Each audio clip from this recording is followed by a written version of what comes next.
Hello, my name is Jane Nelson from Harvard's Kennedy School of Government, and I'd like to offer you all a warm welcome, those of you who are joining us here in person in Davos and online for this issue briefing on extreme weather, where we're going to focus on two key topics. First of all, what's happening and what are some of the key trends?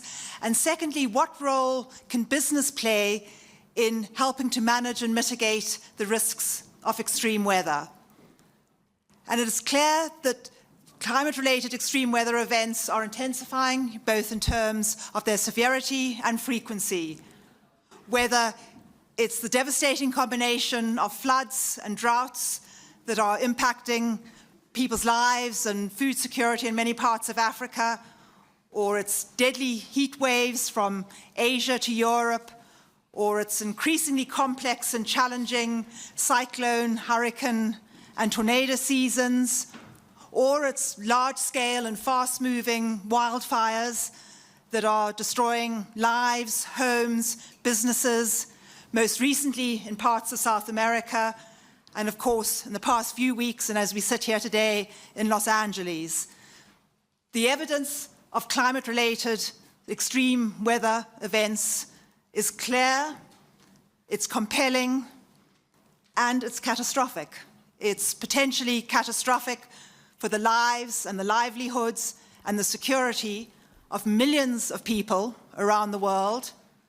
It's potentially catastrophic for the resilience of communities, of businesses, especially small businesses and certain industry sectors, and for both local and national economies, and potentially catastrophic for public sector budgets and the ability of governments to both protect and support their citizens from dealing with both the risks and the impacts of extreme weather events. So where are we going? First, based on current evidence and projections, what can we expect in the future in terms of extreme weather events? And secondly, how can businesses become more effective, either individually or working in partnership with others, particularly governments, at planning for, responding to, and recovering from extreme weather events, both in terms of their own operations and supply chains, but also the communities and countries where they operate. And we are fortunate today to have two of the world's most respected and truly outstanding scientists and climate leaders to share their insights with us. Celeste, Saulo, who is the Secretary General of the World Meteorological Organization, WMO, and Johan Rockström, who is the Director of the Potsdam Institute for Climate Impact Research. Wonderful to have you both with us. And so without further ado, where are we going? What can we expect? And Celeste, if we could start with you, what is WMO observing? And what are sort of some of the areas that we should be thinking more about, which we aren't hearing enough about? Okay, thank you very much. Thank you very much for this opportunity to share with you some thoughts from the World Meteorological Organization. And you have already mentioned that, and I will not repeat that much, but we have announced that 2024 was the warmest year on record, and that we had the 10 warmest years on the whole observational period. So as a result of this, and I'm sure that you have seen and read many of our reports and statistics, what we can experience are the effects of extreme events as a result of this warming. And extreme events, as you have highlighted, are floods, are droughts, are wildfires, are heat extremes also. And what we are seeing is that they are increasing and they are becoming more devastating. They are more intense and more frequent. That is what we see.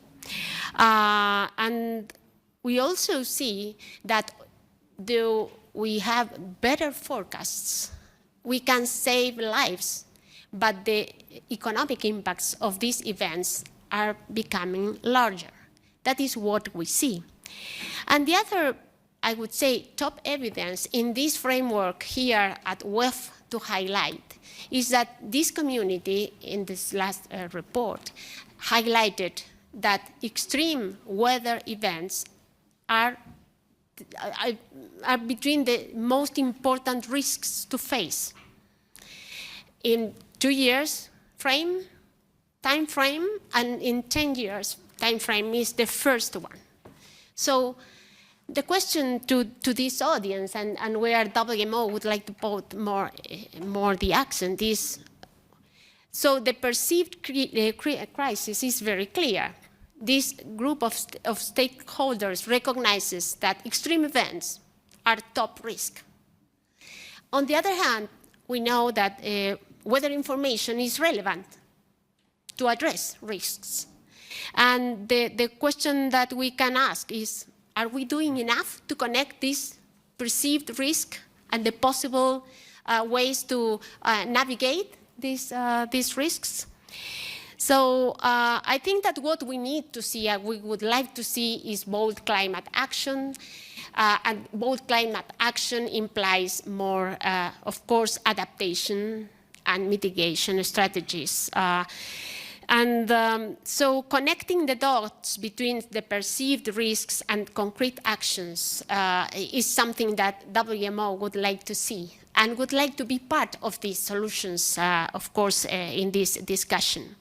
The other thing that we would like to discuss about is the impact of extreme heat. Extreme heat is what we call the silent killer. Extreme heat kills 500,000 people a year, more than tropical cyclones, more than floods, 30 times more than any of these severe weather events that you are well aware of. And what are we doing in terms of heat? We would like to see more reaction and more action in terms of heat, because heat affects human health, affects human productivity, affects energy, not only demand, but also production.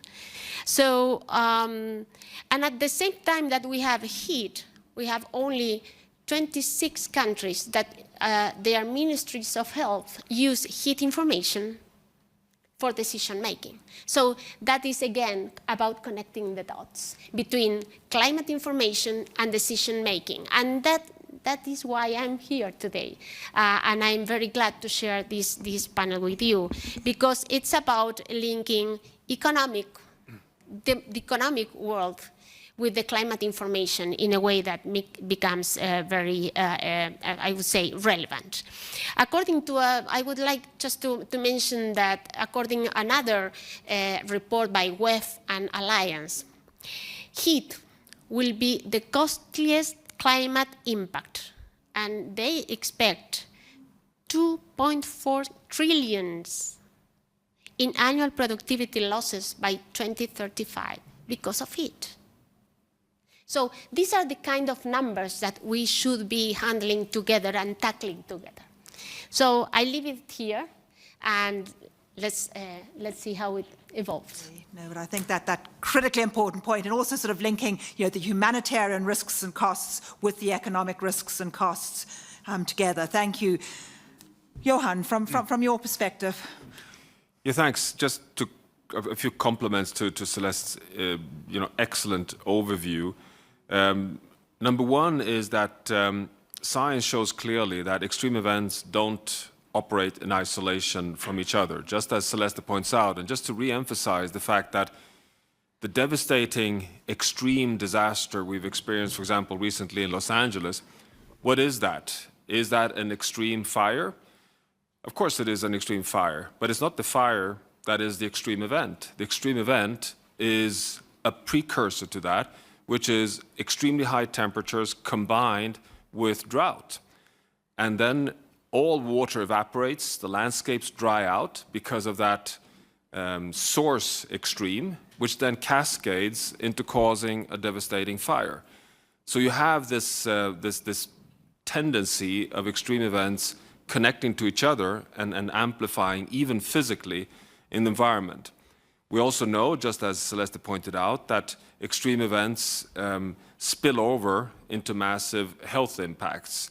And you may have seen the first data concerns on collapse of functioning kidneys among sugarcane workers in South America, which very likely is related to heat stress, lethal heat stress, which is then a spillover effect from heat to health.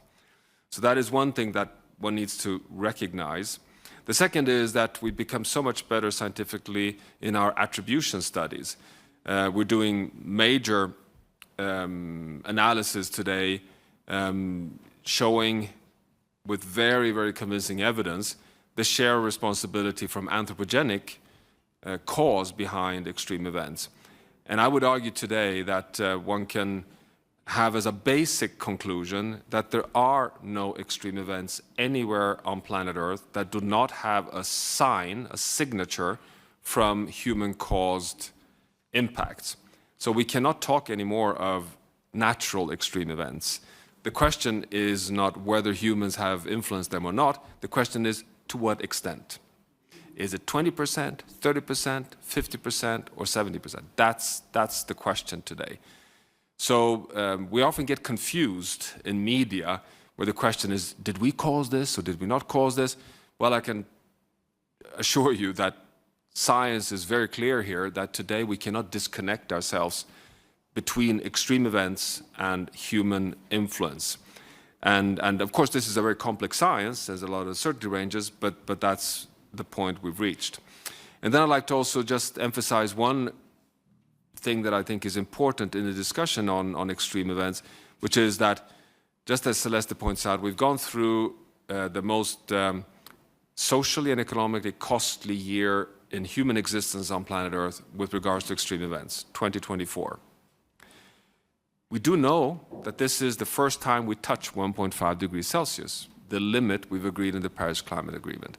But that is not the same thing as saying that we've breached the IPCC 1.5 limit, because that is based on the scientific assessment on the moving 10-year average.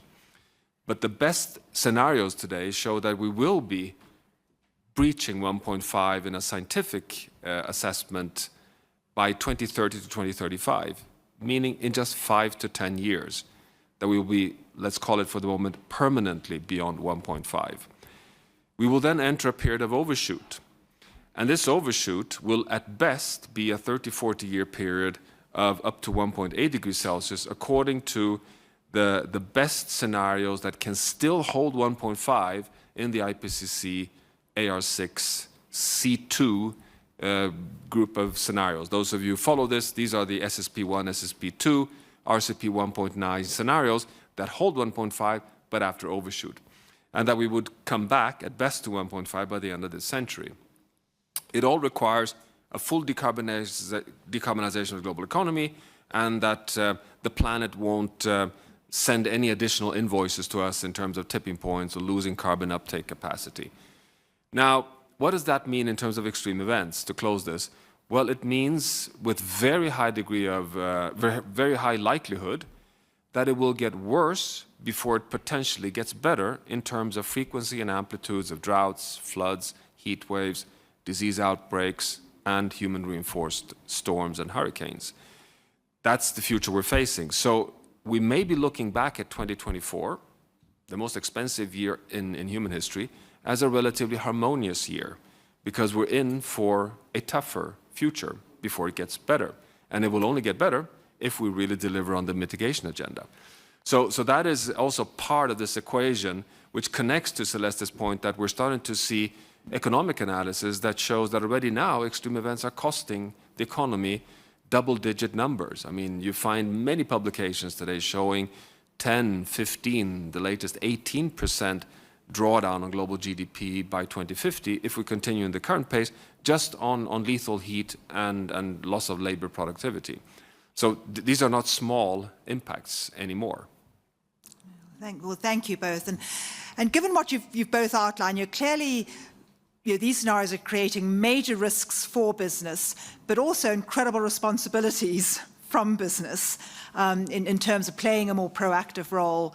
And I'd be interested to hear both of your views in what do you think companies can and should be doing more of or getting better at when it comes to both managing and mitigating the risks of extreme weather events, both to their own operations and supply chains, but also to the communities and countries where they're operating. And Celeste, if we could start again with you, and I know you recently collaborated, and I'd strongly recommend this World Economic Forum report on catalyzing business engagement in early warning systems. So maybe you can share some of your key insights from this, but also other actions that you would call on business to take in playing a more active leadership role. Thank you very much for this question. And certainly it was a pleasure for WMO to be part of this report. And for me, it was a pleasure to read it. I did not write it, but I read it very attentively. And I think it's very interesting to see how much opportunities do business have in terms of early warnings. And I will go back to my previous intervention in terms of linking the dots. No? So why should, what do we expect in terms of business responsibilities and business opportunities? And I think that my first reaction is to say, well, businesses should invest in better early warnings. Why? Because here it is clearly demonstrated that the return on investment, for each dollar you put on early warnings, you get 9. These are the numbers for the developed world. But if you go in the developing world, in areas in Southeast Asia, South America, or Africa, the return on investment can go from 1 to 19. Is there any better investment at your site? But certainly, it's about avoiding losses, and sometimes businesses do not engage straight in avoiding losses. But in the end, we know that we need to avoid losses to make profitable our businesses. So I think that why should we invest in early warnings? So the return on investment is clear, one. Second, 50% of the world does not have good early warning systems. So if you have a business that is run in places where you don't have an early warning system, that business is much more exposed. So having the possibility to improve the early warning systems is unique. And I think here is where the connection between the businesses and the meteorological and hydrological water services are so important, because in the end, the early warning system is part of a big value chain between getting the information and having better forecasts. And that is what you need to really do and take better decisions. It's about decision making. So risk mitigation for a business, from a business perspective, is only possible if you have information. And what early warnings do is that they provide information, reliable information for decision making. So I think that businesses have many roles to play in early warnings, from being users, from being partners, from being innovators, and from being, of course, vendors of these systems. So it's about using innovation, AI, data. Data is all over the place, but using good data is the main issue here. And that's why the partnership with Met Services is so important, and with the academia, of course, because you need to ingest this information into the value cycle of every single operation. So I would say that, just to close this intervention, that the World Bank has estimated that universal access to early warning systems would result in total avoided annual losses of 35 billion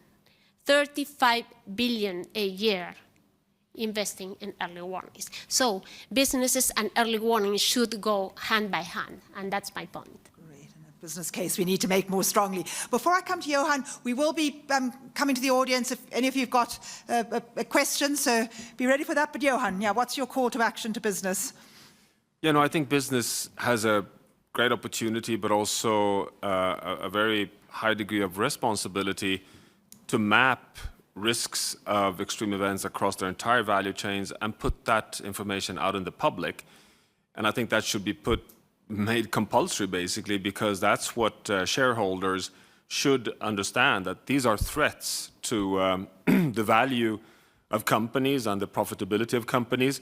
There are example of studies now shared confidentially just yesterday, the World Business Council Sustainable Development, that members doing assessment of extreme event risks for their businesses, particularly in the food and beverage industry, that could potentially, within the next 5-10 years already, end up in a situation where you have zero net profit because of the costs that are not avoided due to less cacao and all forms of inputs for food and beverage provision into the industry. So this is information that business should bring forward in ways that I think also can help us in regulatory measures and policy making. Secondly, I think the exponential rise in extreme events across the world, and particularly Celeste's point about heat, which is the most expensive and the most fundamental one and the most universal one. Remember that Europe has been hit twice now by devastating heat waves in 2022 and looking back to the 2003, 60 to 70,000 premature deaths estimated at that moment. Now, I think that suggests that we should no longer allow any actor, but certainly not business, to separate adaptation from mitigation. There is a tendency, of course, that once you take extreme events seriously and you do it in a conventional way, that puts all your investments in adaptation. You kind of adapt, cope with the extremes. That is understandable, but given that if we don't also do mitigation, that the invoices will just rise, I think calls for changing the entire approach to say that what we now have to do in business is focus entirely on resilience building and define resilience as a zero carbon adaptive capacity, meaning phase out the cause of the problem as quickly as possible, and while doing so, also build more adaptive capacity. And I think that is something that we've been trying to propagate also or advocate within the missions initiatives in the European Union and bring up in the climate negotiations. And I think certainly that also calls for the business community to integrate adaptation and mitigation into resilience agenda to be able to be more effective in addressing the years ahead. Great, Noel, thank you. Time for one or two very quick questions, if there are any from the audience. You introduce yourself. Yeah. Just a very basic one about statistics. Do we have already statistics about the intensity and the frequency of the extreme weather events, which are the two factors that have been making the change? Thank you. I can answer very briefly, but certainly Johan will provide more exact numbers. The IPCC report highlights that this as very likely to have more extreme events and not more intense, more frequent, and that's where we stand. Currently, our organization, the World Meteorological Organization, reports every year the main extreme events, and so we have the actual occurrence. In terms of the projections, we know that we will have more, but I leave that to Johan. No, but I think it's really important in this room to just remind that in the IPCC AR5, the fifth assessment, we did not have enough scientific evidence to say that frequency is increasing. We could only conclude that amplitude is increasing. So that extreme events were getting more severe, but we did not have statistical significant evidence on the frequency. The sixth assessment is the big landmark shift there. It's the first time that science now shows that both frequency and severity are rising across all extreme events. And of course, there are numbers there. I wouldn't like to try and give you the exact numbers, but I would recommend you to look at not only the IPCC, but something called EasyMIP. EasyMIP is the platform, the scientific community doing the climate impact assessments, which then inform Working Group 2 of the IPCC. And if you just Google EasyMIP, you'll come to the repository of all the information of mapping, not only today frequency and amplitude of extreme events, but actually also increasingly how these interact. Well, thank you very much. We are out of time. We've got a couple of minutes. We've got one last one there. Thank you. I'm Uwe Häuser of Die Zeit in Germany. Professor Rockström, I was wondering, I totally support what you say about a combination of mitigation and adaptation. I'm wondering how you perceive the atmosphere right here, also within business discussions about climate mitigation and climate control. I mean, this week has been scarred by the US expectedly getting out of Paris, and of course, before that, many financial companies in the US leaving global climate alliances. What do you perceive here? Well, to begin with, it is a dark moment in our efforts of having policy, business, and the global economy to align with the scientific evidence, for sure. It is a real worry that having US stepping out of the Paris Agreement, to be honest, not so much because, at least I personally fear the US, because the US has come so far in investing in renewable energy technologies, and so many of the states in the US, and the IRA is very difficult to see how one would back off from the Inflation Reduction Act.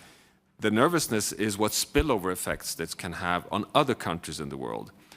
And that in turn can end up in a serious slowdown of efforts. I'm thinking of Saudi Arabia, I'm thinking of Argentina, I'm thinking of some of the more populist governments now in Europe, making it more difficult for the European Union to stay on track on the Fit for 55 legislation, the ETS2, the emission trading scheme that is now going to integrate agriculture and transport sector into the whole emission trading scheme. You know, if that succeeds according to the plan, this will very likely bring the price on carbon above 100 euros per ton of carbon dioxide. If that is combined with a carbon border adjustment mechanism, the world was lined up actually for a pathway towards a price on carbon, and now that might actually be not completely dropped, but we may have a slowdown in that work. So it is a real concern. I would happily share with you, though, that I just came from the CEO leadership lunch here at WEF, so over 100 CEOs of big multinational companies in the world. And the message there is that we're not deviating from the plans we have. We're staying on track. We're moving on a decarbonization path. We're electrifying our industry. We're not going to be shaken up by what's happening. So I think we are meeting right at a point of uncertainty, actually, that where will we tip over the coming years? And of course, I should just close by saying that, you know, the IPCC told us very clearly that a chance of holding 1.5 degrees Celsius required bending the global curve of emissions 2020 to cut emissions by half by 2030. Now we're halfway in this decade and we're still increasing emissions. So now we have 5 years and the global carbon budget is shrinking to move, citing UNEP, at a pace of 7 to 8% reductions in global emissions each year to reach that 50% reduction by 2030, to have a chance of a landing at net zero by 2050. So of course it's nervous to at exactly that moment when we need to accelerate our pathway to have this risk at least. So at least my view is that it's not a complete halt of the efforts, but it's definitely a concerning moment. I don't know what Well, you think, Celeste. Well, no, certainly. I think that the Paris Agreement is, I would say, there is a momentum in the Paris Agreement that we must hold on, and it's about all the transformations that brought to the table, and we must continue along those lines. I think that is the positive message that we should embrace. Great. No, well, thank you, Johan and Celeste. I think 3 key takeaways. First of all, the humanitarian economic risks and costs of extreme weather events, climate-related extreme weather events are increasingly clear. Secondly, clearly governments have to take the lead, but business has a growing responsibility to manage and mitigate the risks not only in their own businesses and supply chains, but also more broadly. An enormous opportunity for partnerships, and I think that the opportunity for more partnerships in the area of early warning systems and aligning the mitigation and adaptation agendas is particularly valid. So thank you very much, and thank you for being with us.